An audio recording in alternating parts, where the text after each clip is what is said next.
Assalamualaikum Najwa. Waalaikumsalam Asti. Kamu lagi ngapain nih? Aku lagi menikmati pemandangan nih. Oh iya, Masya Allah, indahnya pertanian di Indonesia ini ya. Iya, Masya Allah banget ya Ti. Tiba-tiba aku kepikiran nih, kalau dalam Islam sejarahnya bagaimana ya? Aku baru baca buku nih tentang sejarah peradaban Islam. Jadi, sejarah pertanian adalah bagian dari sejarah kebudayaan manusia. Pertanian muncul ketika suatu masyarakat mampu untuk menjaga ketersediaan pangan untuk dirinya sendiri. Pertanian memaksa suatu kelompok orang untuk menetap dan dengan demikian mendorong kemunculan peradaban. Terjadi perubahan dalam sistem kepercayaan, pengembangan alat-alat pendukung kehidupan, dan juga kesenian akibat diadopsinya teknologi pertanian. Sedangkan sejarah pertanian Islam sendiri ini berkembang pada abad ke-9. Petani muslim mulai membuat inovasi, memperkenalkan tanaman baru dari seluruh dunia, mengembangkan sistem irigasi intensif, menggunakan pengetahuan global untuk kondisi lokal secara ilmiah, dan mempromosikan pertanian praktis yang mencakup kepemilikan tanah individu. Ini semua berarti mereka dapat memiliki keragaman makanan yang sebelumnya tidak tersedia. Kemudian, Islam melakukan inovasi pada pertanian. Yang pertama, memperkenalkan tanaman baru dari seluruh dunia. Yang kedua, mengembangkan sistem irigasi intensif. Yang ketiga, mempromosikan pertanian praktis yang mencakup kepemilikan tanah. Yang keempat, membuat terowongan melalui gunung, saluran air melewati jurang yang dalam. Dan yang terakhir, meratakan lereng berbatu dari Sierra Spanyol.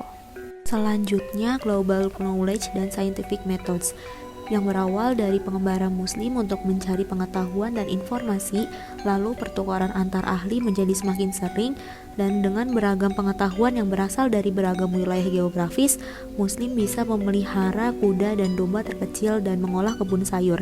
Mereka tahu cara memerangi hama, serangga, menggunakan pupuk, dan ahli dalam mencangkok pohon dan menyilangkan tanaman untuk varietas baru. Selanjutnya, New Crops. Berkat pengenalan irigasi oleh umat muslim, setiap tahunnya dapat menghasilkan 4 panen. Lalu tanaman subtropis seperti pisang ditanam di bagian pesisir negara dan termasuk beras, buah jeruk, persik, plum, sutra, aprikot, kapas, atricoke, terong, salaron kapas, dan tebu. Selanjutnya, selain memperkenalkan tebu ke Spanyol, umat Islam juga membawanya ke Ethiopia. Lalu umat muslim juga membuat pulau Afrika menjadi dikenal oleh masyarakat lain dengan gula berkualitas tinggi. Dalam masa Khalifah Islamiyah pun, kegiatan pertanian merupakan salah satu daripada pekerjaan yang mulia dan amat digelakkan.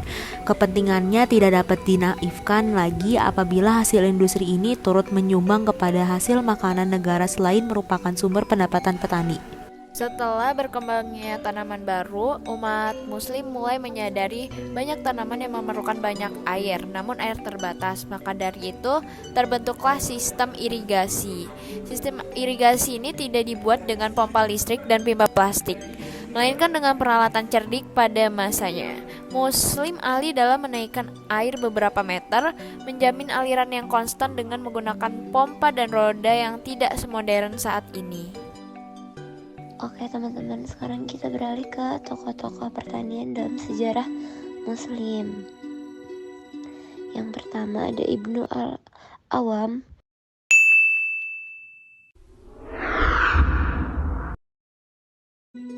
Ini memberikan banyak kontribusi di bidang pertanian, dan dia juga termasuk penulis terkenal tentang pertanian yang berjudul Kitab Al-Filaha. Lalu dia merevolusikan bidang pertanian selama era peradaban Islam, karena untuk hampir setiap peradaban, pertanian selalu menjadi kegiatan utama di dalamnya. Oke, beralih ke tokoh selanjutnya, yaitu Khalifah Umar bin Khattab.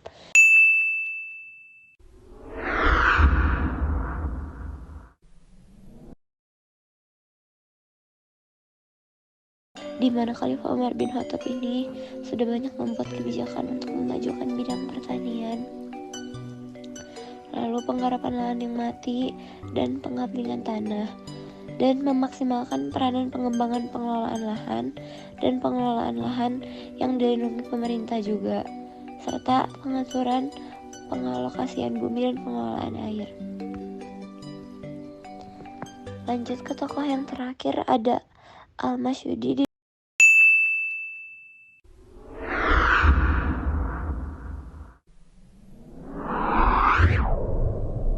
mana ini merupakan Ibnu Al-Hasan Ibnu Al-Husain Al-Mas'udi yang sering dikenal sebagai Al-Mas'udi.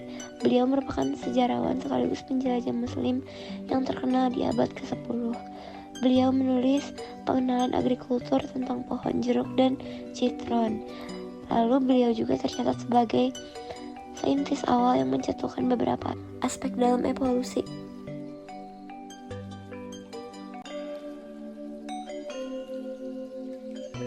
Di sini kami akan menampilkan ilustrasi dari revolusi pertanian. Jadi yang pertama itu pada masa zaman berburu, manusia belum memikirkan tentang apa sih itu agrikultur dan pertanian.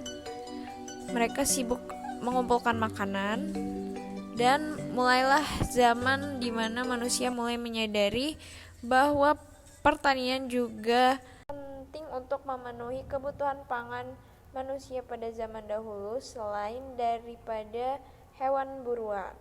Lalu mereka hidup berkelompok.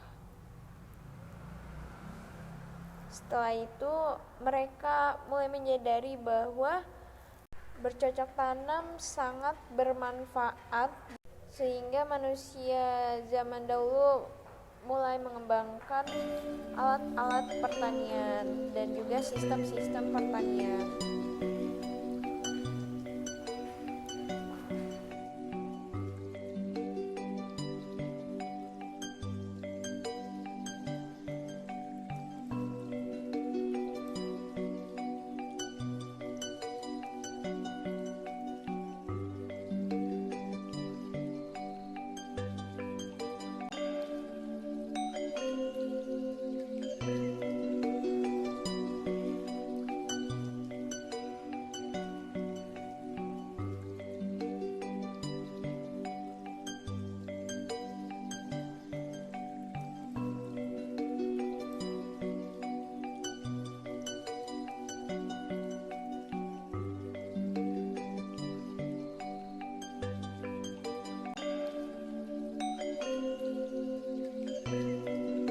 Berdasarkan pembahasan di atas, dapat disimpulkan bahwa pertanian memiliki peran yang penting dalam sejarah peradaban Islam.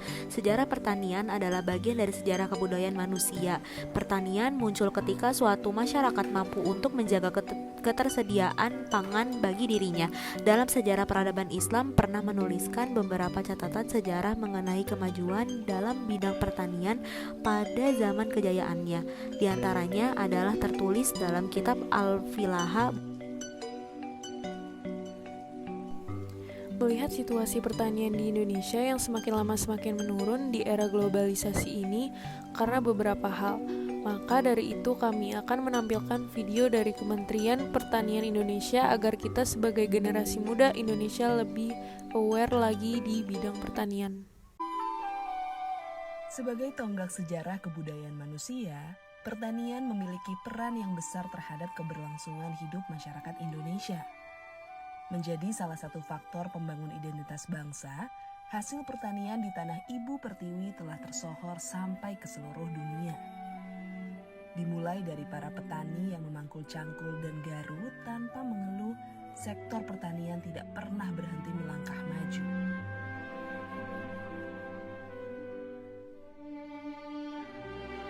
Tahun ke tahun terus melakukan inovasi untuk menghasilkan kualitas pangan yang lebih baik.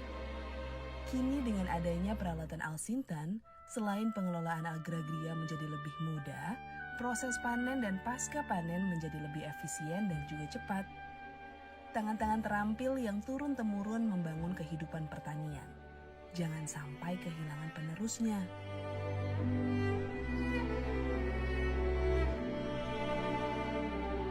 Saatnya generasi muda ikut andil dan bergerak. Jadilah pahlawan bangsa yang beraksi di era globalisasi.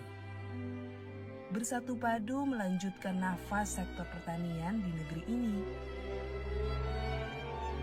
Meski situasi pandemi COVID-19 masih membatasi area berkegiatan kita, bukan berarti kita berhenti menjadi orang-orang produktif.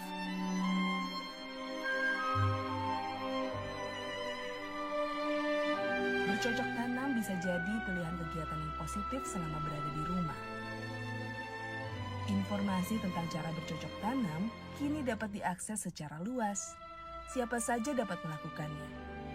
Metode sederhana seperti hidroponik yang dilakukan di halaman rumah dapat membentuk ketahanan pangan keluarga di masa pandemi.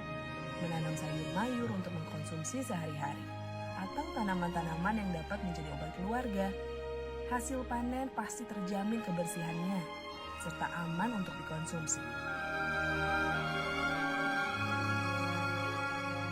Dengan memulai dari perkarangan rumah sendiri, kita sudah turut mensukseskan program perkarangan pangan lestari yang dibuat oleh pemerintah. Milikilah semangat yang besar untuk melakukan kegiatan tani meski tidak ada lahan yang luas. Sekian dari kelompok kami. Wassalamualaikum warahmatullahi wabarakatuh.